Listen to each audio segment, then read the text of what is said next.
तर नमस्कार मित्रो, स्वागत आहे तुमचं पुन्हा एकदा क्रिक भाऊ या चॅनलवरती।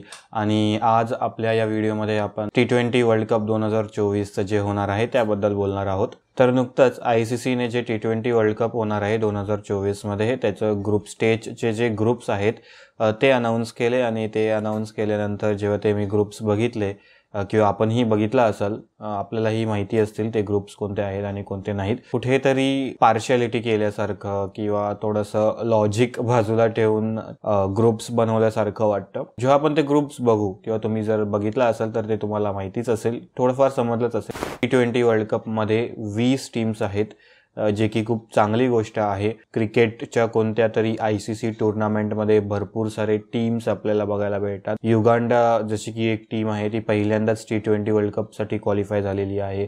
सो अशा जेव्हा नवीन टीम्स येत राहतील आणि जसा जसा हा नंबर वाढेल तेव्हा ICC टूर्नामेंट्सची जी उत्सुकता आहे किंवा जी रीच आहे पूर्ण जगामध्ये ती वाढेल।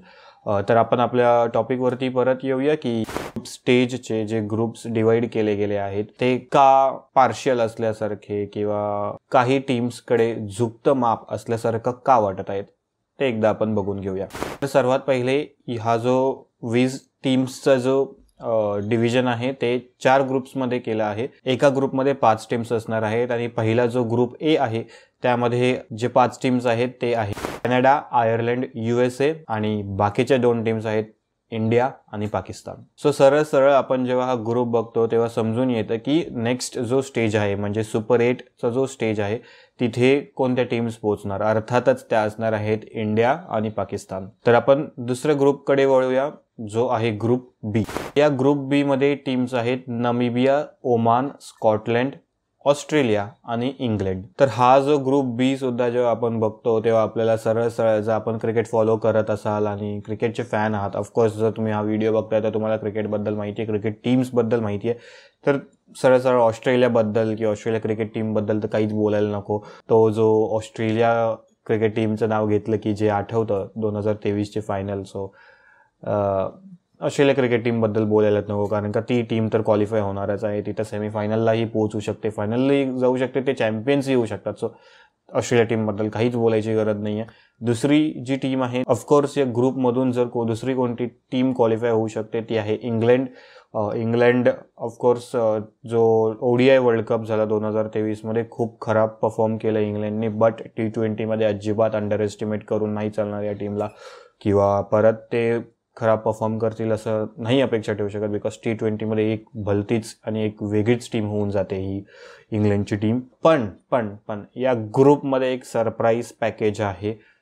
जर तुम्ही खरंच इंटरनॅशनल क्रिकेट फॉलो करत असाल आणि जर तुम्हाला नॉलेज असेल, ही मी जे आता बोलेल ते तुम्हाला कुठे ना कुठेतरी लॉजिकल वाटेल किंवा पटेल ही गोष्ट की नामिबिया या क्रिकेट टीमला अजिबात अंडर एस्टिमेट करून चालणार नाही। ही एक या पूर्ण T20 वर्ल्ड कप मध्ये नामिबिया एक अशी टीम असू शकते, एक जायंट किलर किंवा जे अंडरडॉग आपण बोलतो किंवा अनएक्सपेक्टेड परफॉर्मन्स जो असतो, जसं की ODI वर्ल्ड कप मध्ये नेदरलँड्सनी आणि अफगाणिस्तानने जे करून दाखवलं ते कदाचित नामिबिया क्रिकेट टीम ही करू शकते, बिकॉज त्यांचे प्लेयर्स जे आहेत खूप चांगले आहेत। सो आपण आता नेक्स्ट ग्रुपकडे वळूया जो आहे ग्रुप सी।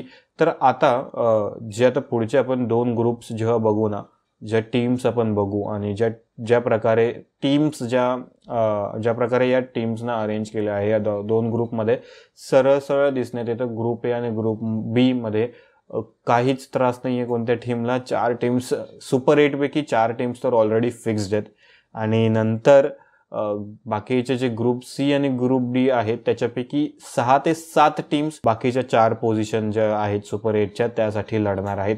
का तर ते आता तुम्हाला समजेल। सर्वात पहिले आहेत पपुआ न्यू गिनी किंवा PNG आणि युगांडा, हे 2 टीम्स आणि बाकीच्या 3 टीम्स आहेत न्यूझीलंड, वेस्ट इंडिज आणि अफगाणिस्तान।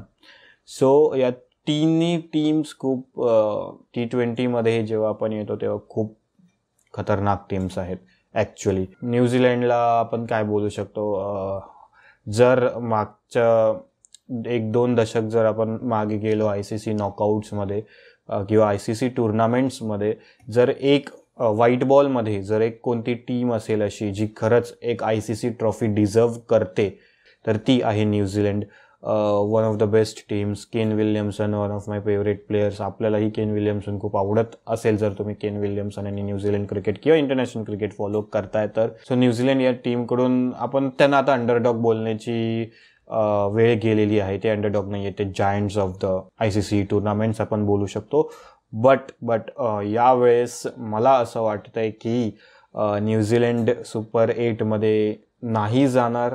मी एक क्रिकेट फॅन म्हणूनच बोलतोय, आपण एक एक्सपर्ट म्हणून नाही बोलत. मला असं वाटतंय की न्यूझीलंड यावेळेस नाही सुपर 8ला जाणार. 2 टीम्स ज्या या ग्रुपमधून जातील त्या असेल अफगाणिस्तान आणि वेस्ट इंडिज.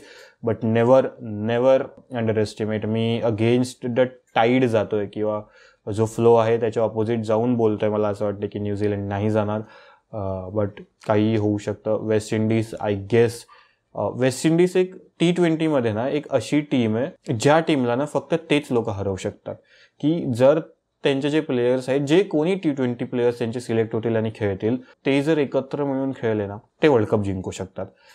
बट त्यांच्यामध्ये काय प्रॉब्लेम्स आहेत काय नाही आहेत ते त्यांच्या एंडला आहे. पण आपण एक क्रिकेट फॅन म्हणून West Indies cricket, specially T20 क्रिकेटमध्ये वेस्ट इंडिजचे जे बॅट्समॅन बॉलर्स आहेत, ऑलराऊंडर्स आहेत, त्यांच्याबद्दल आपण इंडियन क्रिकेट फॅन म्हणून किंवा भारतीय फॅन म्हणून पण आपल्या मनामध्ये त्यांच्याबद्दल खूप एक वेगळं स्थान आहे. सो मला यावेळेस वाटतं की अफगाणिस्तान आणि न्यूझीलंड न जाता वेस्ट इंडिज ही दुसरी टीम असेल जे या ग्रुपमधून जातील. आणि लास्ट शेवटचा जो ग्रुप आहे ग्रुप डी नुसार the group of death. Cricketing टर्म्समध्ये किंवा क्रिकेट कॉमेंटर्स असतात, एक्सपर्ट असतात, ते अशी भाषा वापरतात की जिथे खूप सारे टीम्स एकत्र असतील जे की खूप टफ टीम्स आहेत आणि कोण जिंकेल कोण हारेल हे जास्त नाही सांगू शकत, आपण प्रेडिक्ट नाही करू शकत, तेव्हा आपण त्या ग्रुपला बोलतो ग्रुप ऑफ डेथ.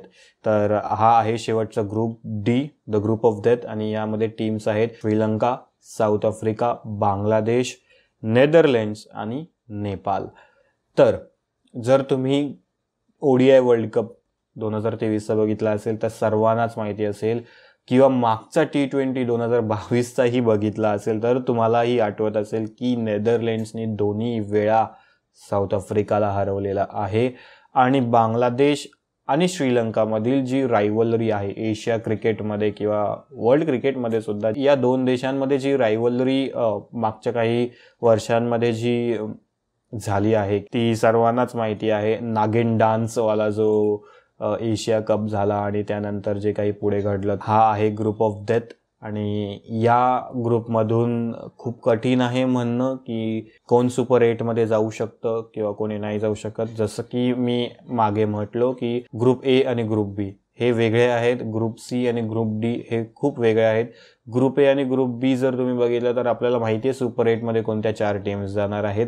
आणि ग्रुप C आणि ग्रुप D बघितलं तर 4 बाकीच्या ज्या सुपर 8साठी 4 जागा उरतात त्याच्यापैकी तुम्ही जर टीम्स काउंट केल्या तर बाकीच्या 10 टीम्सपैकी 7 टीम्स अशा आहेत ज्या 4 स्पॉट्ससाठी किंवा 4 जागांसाठी लढणार आहेत. सो तुम्ही विचार करू शकता की मी जे सुरुवातीला म्हटलो की हे जे अरेंजमेंट आहे ग्रुप्सचं का वेगळं आहे, की आता जर तुम्हाला माहिती असेल तर 2 ग्रुप्स आहेत, ग्रुप A आणि ग्रुप B, ज्याच्यामध्ये इंडिया येतं, ऑस्ट्रेलिया येतात, इंग्लंड येतात. तर टॉप 3 ICCमध्ये टॉप 3 जर सर्वात जे मोठे बोर्ड्स आहेत ते आहेत ऑफकोर्स BCCI, क्रिकेट ऑस्ट्रेलिया आणि इंग्लंड क्रिकेट. सो मला असं वाटतं की हे थोडंसं फेवर केल्यासारखं आहे. आणि ऑफकोर्स त्यांच्या लेवलनी तेवढे मोठे लोक आहेत, एक्सपर्ट्स आहेत, सो त्यांनी त्यांच्या हिशोबाने ते केलं असेल. बट एक साधारण क्रिकेट फॅन म्हणून जेव्हा आपण बघतो तेव्हा असं वाटतं ही कुठेतरी पार्शलिटी केलेली गेली आहे किंवा समतोल नाही राखला गेला आहे या ग्रुप्समध्ये. जर कुठे अजून जास्त चांगल्या प्रकारे जर हे ग्रुप डिवाइड केले गेले असते तर हा T20 वर्ल्ड कप अजून थ्रिलिंग आणि अजून काय बोलतात एंटरटेनिंग झाला असता आणि अजून बघण्यासाठी उत्सुकता वाढली असती लोकांना. तर हा होता आजचा व्हिडिओ, जिथे आपण 20 टीम्स ज्या आहेत ज्या T20 वर्ल्ड कप खेळणार आहेत, ज्यांना 4 ग्रुप्समध्ये डिवाइड केला गेला आहे. आणि थोडंसं आपण प्रेडिक्शनही केलेलं आहे की कोणत्या टीम्स सुपर 8मध्ये जाऊ शकतात. तर त्या अशा आहेत: India, Pakistan, England, Australia, Afghanistan, West Indies. आणि ग्रुप D मधून मला नाही वाटत आपण प्रेडिक्ट करू शकतो किंवा 5 पैकी 4 टीम्स या बेस्ट खूप चांगल्या टीम्स आहेत. त्यांचे जे ते बेस्ट क्रिकेट खेळतात तेव्हा कोणतीही टीम कोणत्याही टीमला हरवू शकते. बट जर 2 मला सिलेक्ट करायच्या असतील एक क्रिकेट फॅन म्हणून, तर ऑफकोर्स साऊथ आफ्रिकासाठी आपला एक क्रिकेट फॅन म्हणून जर तुम्ही साऊथ आफ्रिका क्रिकेटलाही जर तुम्ही फॉलो केलं असेल, एक त्यांच्यासाठी एक भावना आहे की यार हे लोक पण जिंकले पाहिजेत कधीतरी. सो एक टीम असेल ग्रुप डी मधून, जे एक टीम असेल ती असेल साऊथ आफ्रिका. आणि मला असं वाटतं की यावेळेस श्रीलंका, जर त्यांचे प्लेयर्स सगळे फिट असतील आणि त्यांच्या बेस्ट परफॉर्मन्सच्या जवळपासही असतील तर श्रीलंका ही दुसरी टीम असू शकते. सो या टोटल 8 टीम्स आहेत ज्या मला वाटतं की सुपर 8 मध्ये पोहोचू शकतात. तुम्हाला काय वाटतं की कोणती टीम अंडरडॉग असेल या टुर्नामेंटमध्ये, किंवा कोणती टीम जायंट किलर बनू शकते, किंवा कोणती टीम एक सरप्राईज पॅकेज असू शकते या T20 वर्ल्ड कपमध्ये? कमेंट करून नक्की सांगा. आणि अर्थातच हा व्हिडिओ किंवा ही माहिती तुम्हाला आवडली असेल तर शेअर करा या व्हिडिओला. क्रिकेट फॅन्स जे तुमचे फ्रेंड्स असतील जे क्रिकेट फॅन आहेत, खास करून मराठी बांधव जे आहेत आपले क्रिकेट फॉलो करणारे, सो त्यांच्यासोबत शेअर करा. हा व्हिडिओ लाईक करा. आणि अर्थातच इथपर्यंत जर तुम्ही व्हिडिओ बघितलाय तर एक सबस्क्राईब बटन प्रेस करणं तर बनतंच. धन्यवाद.